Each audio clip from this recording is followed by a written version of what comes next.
আজকে রান্না করব লাউ চিংড়ি।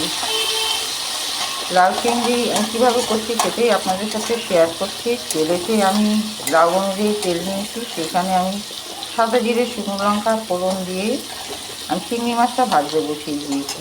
এখানে চিংড়ি মাছ ভাজা হয়ে গেছে।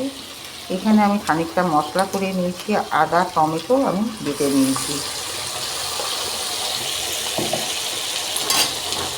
আদা টমেটোর সাথে কিছু গুঁড়ো মশলা আমি দেবো। সেই গুঁড়ো মশলাটাও আমি পরিমাণ মতো নিয়ে নিয়েছি। আমার এই মাঝারি সাইজের একটা লাউ, তার সাথে মশলাটা এখানে আমি গুঁড়ো মশলা নিয়েছি, জিরে গুঁড়ো, ধনে গুঁড়ো, কালার হওয়ার জন্য কাশ্মীরি লঙ্কার গুঁড়ো, হলুদ আর পরিমাণ মতো লবণ।